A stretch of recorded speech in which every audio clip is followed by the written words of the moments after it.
Hi friends, स्वागत करता हूं मैं विजय आप सभी को अपने चैनल के ऊपर। आज के वीडियो में हम क्लास 10th मैथ का जो आयतन और क्षेत्रफल का चैप्टर है उन सारे फार्मूलों को आज रिवाइज कर लेंगे। एक आपको सिंपल तरीके से बताएंगे जिससे आपको याद हो सकता है। तो पहला फार्मूला है जो कि शुरू करेंगे, घनाभ का पृष्ठीय क्षेत्रफल। घनाभ होता कैसा है, दो आयतन को जोड़ दिया जाए इस तरह से, तो ये होता है घनाभ। इसका पूछ रहा है पृष्ठीय क्षेत्रफल। तो घनाभ का जो पृष्ठीय क्षेत्रफल होता है 2 × LB + BH + LH होता है। तो हमारा फर्स्ट जो फार्मूला है वो आपको क्लियर हो जाना चाहिए। सेकेंड फार्मूला है घन का पृष्ठीय क्षेत्रफल। तो घन का जो होता है पृष्ठीय क्षेत्रफल ये होता है, वर्ग को जोड़ दिया जाए तो क्या होता है, ये घन बन जाता है। तो ये होता है 6a²। ए स्क्वायर क्या है, ए है क्या, भुजा। तो भुजा स्क्वायर, 6 भुजा स्क्वायर। तीसरा हमारा जो फार्मूला है बेलन का पृष्ठीय क्षेत्रफल। तो बेलन का पृष्ठीय क्षेत्रफल जो हो जाएगा वो 2πRH हो जाएगा। बेलन कैसे बनता है, तो बेलन आपको कुछ इस तरह से आपको मिलेगा। तो ये क्या है, एक बेलन है। अब चौथा जो फार्मूला हमारा है बेलन का कुल पृष्ठीय क्षेत्रफल।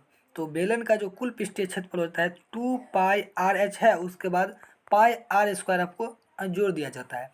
और πr² किसका फार्मूला है, वृत्त का क्या होता है, वृत्त का क्षेत्रफल क्या होता है πr²। और वृत्त कैसे बनता है, आप इस तरह से जब बनता है तो ये क्या बन गया वृत्त। तो ये कुल पृष्ठीय हो जाएगा, यानी सब है, सारे पृष्ठ का क्षेत्रफल पूछ रहा है तो ये πr² जुड़ जाएगा। आप समझ सही, कुल पृष्ठीय मतलब वो जुड़ जाता है। और शंकु का वर्ग पृष्ठीय क्षेत्रफल तो यहाँ नहीं जुड़ेगा क्योंकि वर्ग पूछ रहा है ना, वर्ग पृष्ठीय क्षेत्रफल। शंकु बनता कैसे है, शंकु कुछ इस तरह से होता है।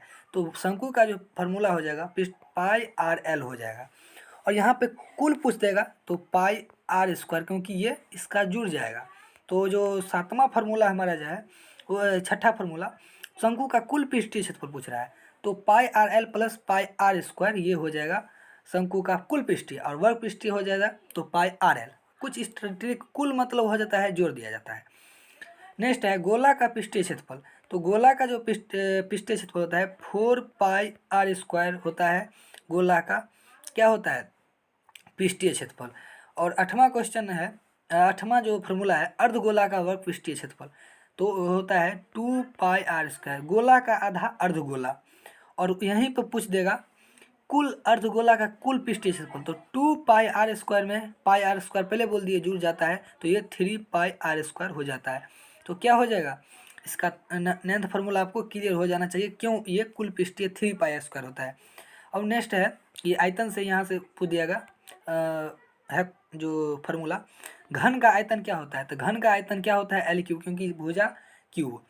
अब है घनाभ का आयतन। तो घनाभ में क्या होता है, लंबाई, चौड़ाई और ऊंचाई। तो घनाभ का आयतन होता है LBH। तो आपको ये 11वां फार्मूला भी आपको क्लियर हो जाना चाहिए। अब है 12वां है शंकु का आयतन। तो शंकु का आयतन होता है 1/3 πr²H, क्या होता है, शंकु का आयतन होता है।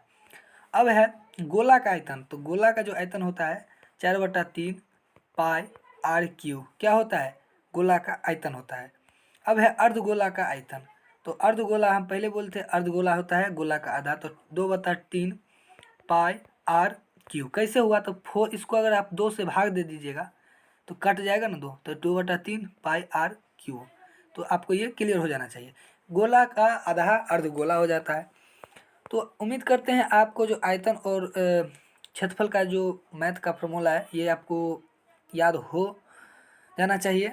तो मिलेंगे नेक्स्ट वीडियो में, तब तक के लिए जय हिंद। कुछ दिनों से वीडियो नहीं आ रहा था कोई कारणवश, तो मिले।